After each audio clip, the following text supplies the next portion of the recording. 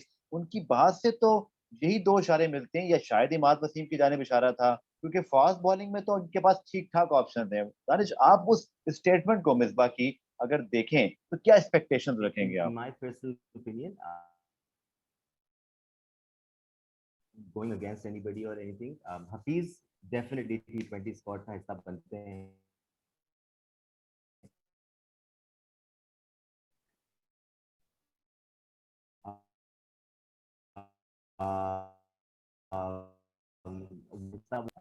कोई टीम नहीं बना पा, लेकिन I probably do not think so. I think अगर हफीज वहां पर आते हैं चौथे नंबर पे, तो उसके बाद हमें कोई तेज खेलने वाला लड़का चाहिए जो तेज खेल सकता है. आई नो शोएब मलिक ने काफी अच्छी बड़ी इनिंग्स खेली हैं, all the respect for him, but अब जगह नहीं बनती मेरे ख्याल से, मेरे इन माय हम्बल ओपिनियन.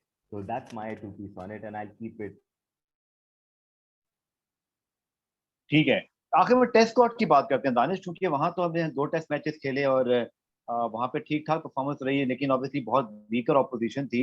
तो दानिश, टेस्ट टीम में तो मुझे लगता नहीं है कि कुछ ज्यादा तब्दीलियां होनी भी चाहिए, बिकॉज आपको कंसिस्टेंसी चाहिए होती है, और ऑब्वियसली आपके पास ऑलरेडी एक limited bunch of player test matches में. तो मुझे लगता है कि वनडे T20 में ऑब्वियसली कल हेडलाइंस चल रही होंगी, ट्रेंड बने होंगे, और बहुत सारी चीजें डिस्कस हो रही होंगी, बट टेस्ट टीम आपको लगता है, आई डोंट थिंक सो कि इसमें कोई बड़ी मेजर चेंजेस होंगी. एक ज्यादती हम जिम्बाब्वे के खिलाफ सीरीज में बड़ी कर गए, वो जाहिद महमूद की ज्यादती थी. आई थिंक को खेल जाना चाहिए था. आप बड़ी ज्यादती कर रहे हैं. आप यासिर शाह का ऑल्टरनेटिव ना बनाकर आप ज्यादती कर रहे हैं. शादाब खान का ऑल्टरनेटिव ना बनाकर, इवन तो Usman Qadir is doing really well. I was one of the people, by the way, आपके शो पे शायद पहली दफा ये मैं कह रहा हूँ कि जो अगेंस्ट थे उस्मान कादिर की सिलेक्शन पे, बिकॉज उन्होंने इतनी क्रिकेट ही नहीं खेली हुई थी, उन्होंने अपने आप को प्रूव नहीं किया हुआ था. लेकिन जब उन्होंने खेली, he looks like a very very impressive bowler. उनको ड्रिफ्ट भी मिलता है, टर्न भी, समझ भी है, अकल भी है, और कोई अना का मसला तो है नहीं भाई, या हमारी किसी से है नहीं. तो उस्मान कादिर खेल रहे हैं, अच्छा खेल रहे हैं. आई थिंक जाहिद महमूद को ना खिलाकर हम बड़ी ज्यादती कर रहे हैं. I really really like him as a bowler, और आई थिंक अच्छा लड़का है. वो थोड़ा सा कॉन्फिडेंस का इशू है मेरे ख्याल से उसका, और वो चीज़ सिर्फ और सिर्फ खेल के ख़त्म हो सकती है और खेल के मिल सकती है. कॉन्फिडेंस की जहाँ तक बात है, तो जाहिद को खेलना चाहिए था, और जाहिद अभी भी गेम प्लान का हिस्सा होने चाहिए, my opinion. And again I would emphasize कि एक और ऑलराउंडर हमें चाहिए इस स्क्वाड में, बहुत शिद्दत से जरूरत है. ऑलराउंडर दानिश भाई बनेगा कैसे जब आप अम्माद बट को, आमिर यामीन को बगैर खेले ड्रॉप कर देंगे, या आप जाहिद महमूद को T20 में डेब्यू कराकर 3 विकेटें लेकर उनको T20 स्क्वाड में भी नहीं रखेंगे. तो ऐसे बहुत ऑलराउंडर. तो फ्लिंटॉफ की मुझे जर्नी थोड़ी बहुत जो शुरू की याद है, he was never a world class allrounder, he developed by his coaching panel, the captain, जहां से वो बने. इसी तरह अब्दुल रजाक 99 के वर्ल्ड कप में, आई थिंक वो आजकल के दौर में होते तो बेचारे बगैर खेले ही शायद बाहर हो जाते. उनको तो नंबर 3 पे वसीम अकरम ने खिला के बनाया ऑलराउंडर यार. फिर वसीम अकरम भाई ने, आज उनकी बर्थडे भी थी, अल्लाह उनको और लंबी जिंदगी दे, तो उन्होंने अजहर और रजाक को ऑलराउंडर बनाया किस तरह कि वो ऑस्ट्रेलिया में भी फर्स्ट चेंज बॉलिंग कर रहे थे. बॉस तो अगर हम खिलाएंगे नहीं तो ऑलराउंडर कहाँ से बनेगा सर. बात हो रही है जब वसीम भी थे, वकार भी थे, शोएब भी थे, फिर भी रजाक और अजहर महमूद साथ खेल रहे होते थे. ठीक है ना, ना अगर वकार नहीं खेल रहे होते तो शोएब भाई, वसीम और रजाक और अजहर महमूद खेल रहे होते थे, तो दो दो ऑलराउंडर खिला रहे होते थे हम. अब हमने ना बहुत लिमिटेड कर लिया अपनी सोच को, मेरे हिसाब से हम बहुत स्पेसिफाइड सोच गई है हमारी, कि ये है हमारे दिमाग में प्लेयर, हमें इसी को खिलाना है, ये टीम ये खेलेगा, whatever happens. I think that's really really unfortunate, क्योंकि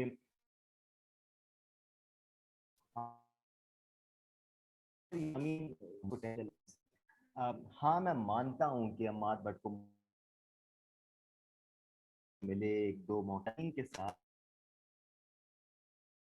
आप फहीम अशरफ को या दीगर प्लेयर्स को, let's not take one name, दीगर प्लेयर्स को मौके देते हैं, उसी बिलीफ का आपको इनको भी मौका देना है, और फिर इनको वो कॉन्फिडेंस भी देना है साथ कि बच्चे कोई मसला नहीं है, तो वो हमारे साथ 2 सीरीज खेली, तो ये 2-3 सीरीज खेल रहे हो हमारे साथ, और फिर आप उसको तलवार भी ना लटकाएं कि 2-3 सीरीज.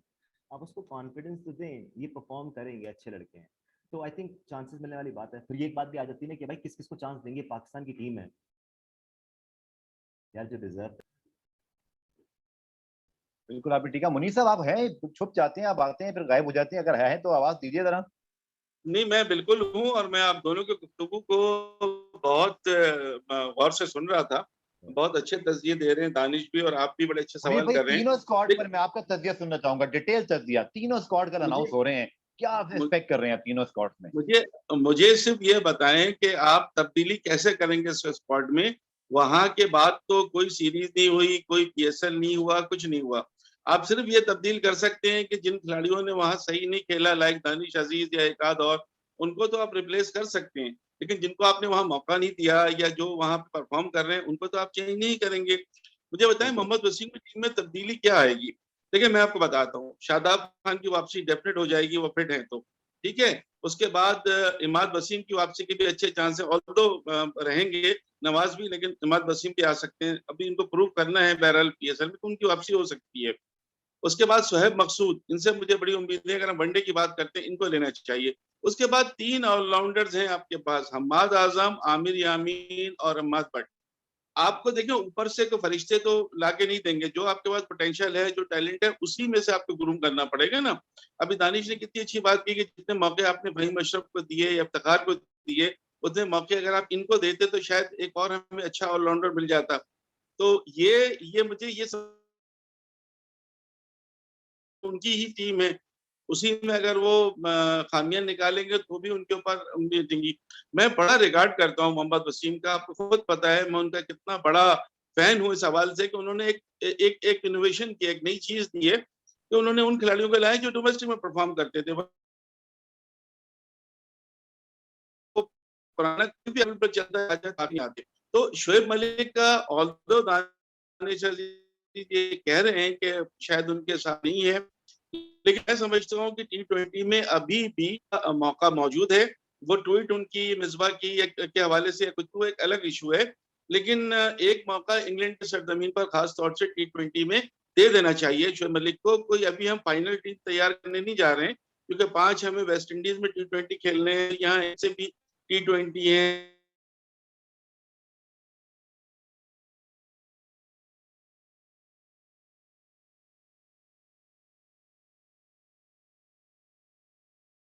तो मतलब करने का कोई यार नहीं है, जो मयार था काजम। अब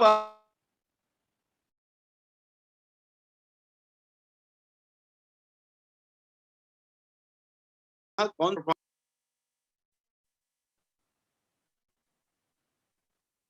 ठीक है। दानिश भाई आखिर में कुछ फैंस सुनना चाहते हैं कि प्रिडिक्शन टाइप जो होती है ना आपकी, जो टॉप 4 टीमें अगर मैं पूछूं पीएसएल में, तो दानिश भाई क्या लगता है आपको?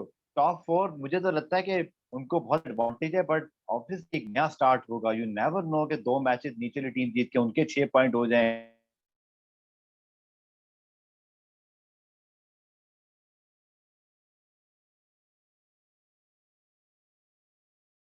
ऊपर वाले भी 6 पॉइंट पे रहेंगे। बट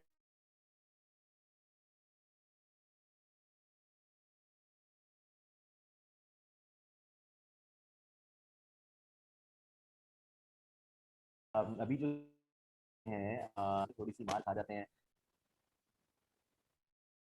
क्वेटा ने 2 ऑजीज को अभी है, दोनों ही बिग बैश और डोमेस्टिक में परफॉर्म करते आए हैं, so that's going to be interesting. I am really looking forward to Mohammad Haris, जिनको कराची ने उठाया है।